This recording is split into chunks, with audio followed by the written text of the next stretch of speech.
I was a little kid, I remember seeing dust coming up the road, and couldn't figure out what it was.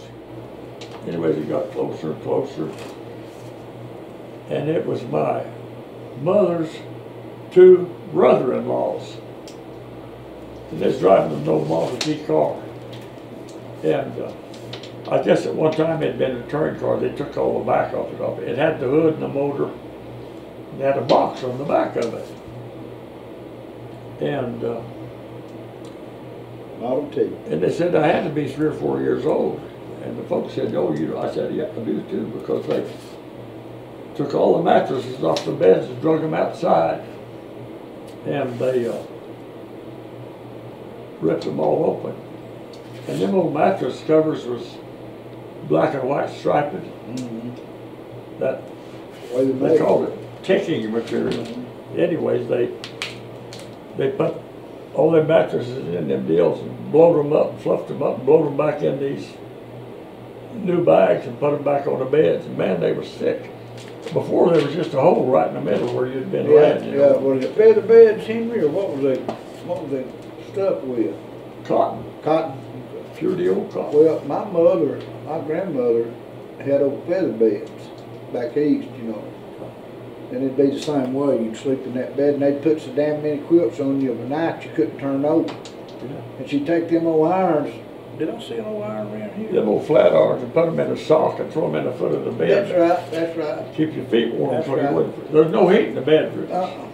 Did you know what a slop jar is, Henry? A what? A slop jar. Yeah.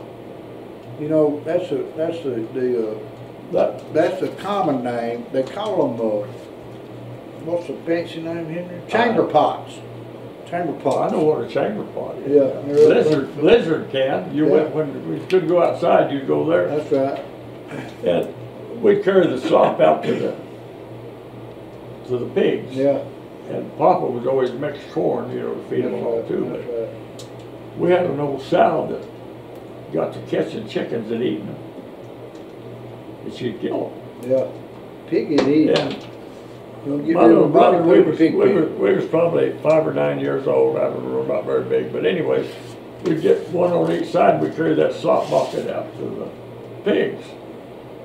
And Grandma and Grandpa Jackson would give Mom and Daddy 2 or 3 little pigs every year so we could fatten and have pork, you know. But anyways, there was a trough right inside of just over the fence into the pig pen. So my brother would get on that fence and set a straddle of it. And then I'd get that handle and I'd pick it up. He'd get a hold of it. Pour it on in there. And then I'd push it all out and then dump it over into that trough. And I started pushing that bucket up directly. Him, bucket and all went over there. And he was screaming and hollering. And I looked in there and there was blood everywhere. That old sow had him by the leg and was shaking him like a rag. Yeah.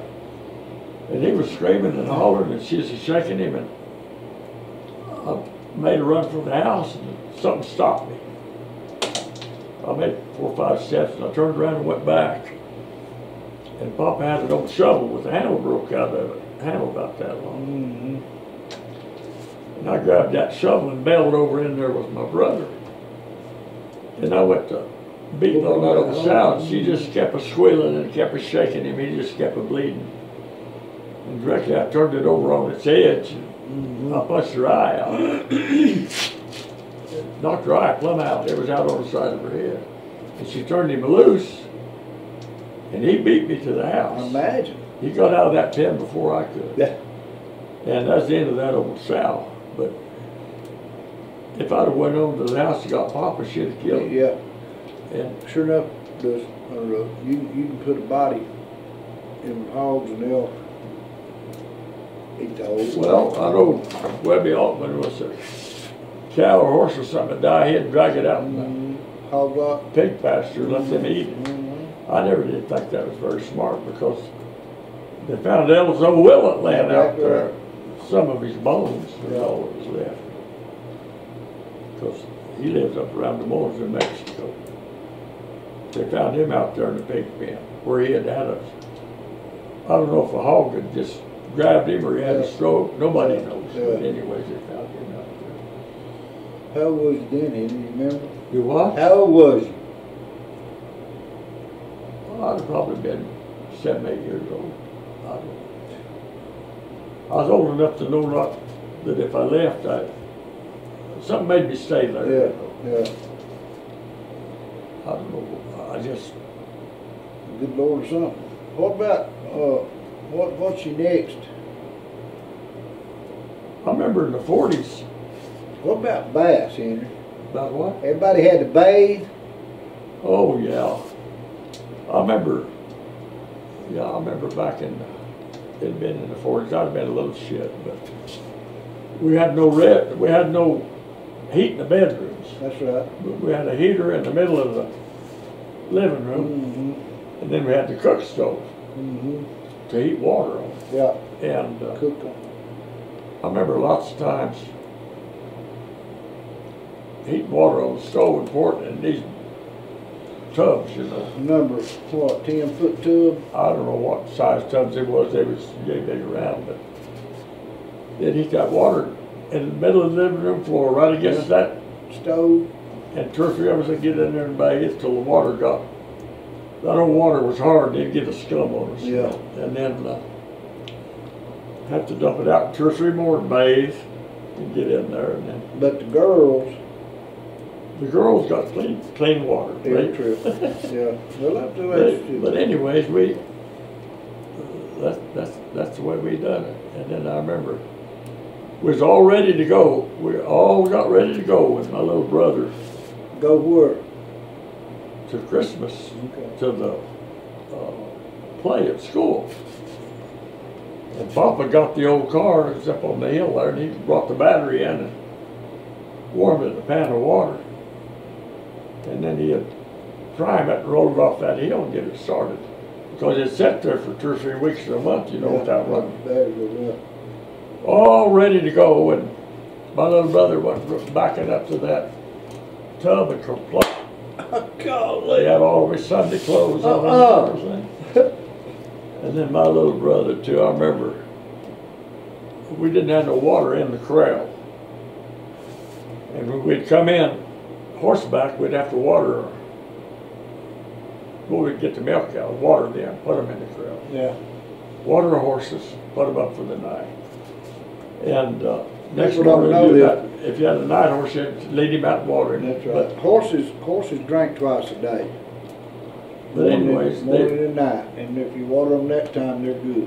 anyways, Papa was coming in. We was watching Papa coming in on horseback. My little brother had his stick horse. He was up against this tank, and he went settling up to that little tank. He went loping up there. He'd push his horse's head down and push him, trying to get him to water. That's right. Water was too low. Directly, he leaned over and pushed him down, and he went over the tank. Papa trotted up there and bailed off and picked him up out of the tank. He went swollen off back to the house. But he went head over heels out into that tank of water. He quit that stick horse, did he, Henry? No, I don't think he quit that stick horse. He was always scared of the dark because this kid was teasing me. We'd go do chores, and it was his job to go gather the eggs, shut the chickens up so the coons wouldn't get in there. For the night. And he had riding an old plain horse around there, and he had a string around his lower jaw, you know, made him an Indian bridle. And he'd go along, picked up a bunch of these old sunflower stalks that was like spears, and he had 2 or 3 of them on his lap. And anyways, Freddie was playing, you know, riding horseback playing, and then Papa says, well, you just want to go ahead and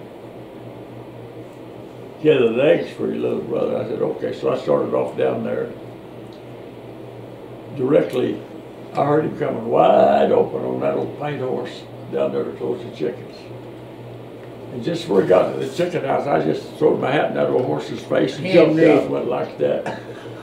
Man, he went plumb to the end of them reins, went out there and got thud and slid out through there. Anyways, I'd laugh and then I'd have to outrun him. Yeah, you and did. I'd laugh and have to outrun him. I'd get so tickled. I'd have to outrun him. He'd beat on me a while and I'd outrun him. And Yeah. then I remember we had a big flood come down that valley. And the water was from hillside to hill, out of the river. The river just wasn't there. It was just water from hillside to hillside. And Papa, when he seen what was happening, he went down. He got the car started and went down and told Schaefer, he said, get out of there. He said, you're going to get flooded tonight. And he made it back home. But anyways, we looked out the next morning, and that old muddy water coming down through that valley. Of course, there's a lot of fall, a lot of froth on it, foam, you know. And all around the edge of that, there was big old drifts of foam, tall as this table, you know, taller, just nothing but foam. And one of my older sisters, she says, oh, Papa, she says, look at all the milk. Yeah. She seen that foam on it, you know, and she thought it was milk, and I thought that was pretty neat. And another thing I remember about my little sister was, Mama was mopping, and she, don't you walk across that floor, wet floor. Don't you walk across that floor. Okay, okay. She says, I'll give you a spanking if you do. My little sister looks at that floor and looks at Mama and looks around a little bit. She says, I get a spanking if I do. I do's it. And she went across that floor. Mama didn't pat her very hard. Kind of precious, but oh yeah. made up her mind. I remember in the 1940s, these airplanes would come over and they'd make the windows rattle. There'd be 10 or 15 or 20 of them. And they had air bases in Lahaina and Amarillo and Clovis, Albuquerque, everywhere. But these airplanes would come over and just scare us to death. And then these little fighting airplanes, they'd come up through the valley and they'd shoot them cap rocks with their machine guns, you know, getting their practice in. Yeah, yeah. But I remember them airplanes coming over, and I tried to holler and tried to run, and I was so scared I couldn't run. My legs wouldn't work. And I was trying to crawl. I was just so terrified I couldn't even walk. I was trying to crawl. How old was you, Henry? About 2 or 3 years old, I guess, but that scared me so bad. Imagine. I couldn't even walk, run. I was so scared. I was just paralyzed. Them airplanes, they was rattling everything. And they was real low, you know, coming over. Yeah. They built the well house. I remember building that well house. They laid rocks up, and Papa made a trough in there about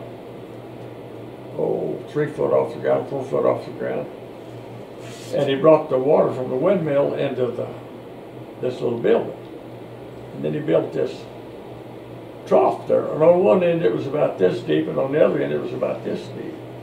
It was different levels. Mm-hmm. And when the windmill pumped, it was cold water. It would pump water into this little trough, and then it would overflow and go out to the horse tank. Yeah.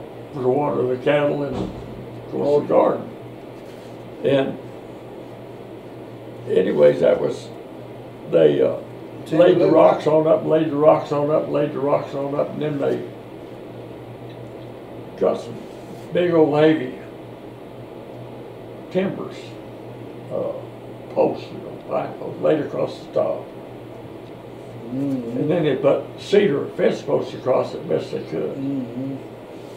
And then they put a ramp up there, and they put about that much cement right on top of it. And you go in there, and it'd be 110 degrees outside, and you go in there, and it was just as cool from that windmill pumping that cool water in there. But we didn't have any. The only time we had ice cream was if the snow mother would make ice cream and we'd pack it to cut for in. Or if it hailed, if we get a hailstorm in the summertime where the hail would stack up against the house, we'd run out in buckets, go together in the ice, and Mama would make us a deal. We put a syrup can in the bottom of a 3-gallon bucket with a bell on it. And you'd twist that backwards and forth back. And every once in a while she'd stir it up. We'd make ice cream in the middle of the summer. It was that hail. And it pretty neat. Yeah. And then Papa's horse bucked under the clothesline with him and drug him off over the saddle and cut his throat pretty bad. And Mama was screaming and hollering and went around there, and us kids all didn't know what to do. And Grandpa White happened to be riding across there, so he run Papa's horse down and got him and cut the cinch and let Papa loose. And they took him to the hospital. He's up there for 2 or 3 weeks. It cut his throat real bad. Down through that wire. Yeah, caught him right there. Under the jawbone, and then the wire broke or something, I don't remember. But anyway, he was gone for a long time. And I guess I told you about the first tractor. I think so. We put up hay with horses. Yeah, had a sickle mower. Yeah, sickle mower, and then we had an old rake that go along in it. Yeah. Well, an outfit built on a T. Was it, Henry, was it stacked or baled? It's loose. That's where, yeah, loose out, okay. And that this outfit it'd been about 12 or 14 foot wide. And it had teeth on it, stuck out there about 8 or 10 feet in the front of this T. Yeah. And on the back of this T, it had a swivel wheel that would swivel. It had solid wheels on the front. And you put a horse on each side of it behind. And I would ride, I was 8, I think I was 8. I'd ride this one horse and I'd take him out to the field. And there was hands out there in the field and they would pile hay up on that thing just as high as they could get it. And I'd take this one horse and take him to the hay corral. And pull that up against the stack and put a trip on it, and then teeth would fall to the ground. They'd back out from under it. I'd turn them around, and sometimes Papa would have to come and help me get straightened around to get through the gate. And I'd take it back out to the field, and they'd pile it up again.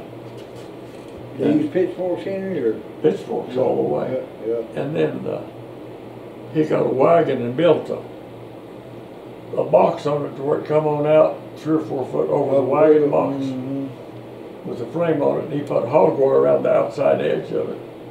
And built in a hay wagon. You'd take that thing over to the hay corral and pile it full of hay, and then you'd go feed. Get your team and take that to the corral where we kept our teams and horses. That's a big old hay racks with posts coming up in it.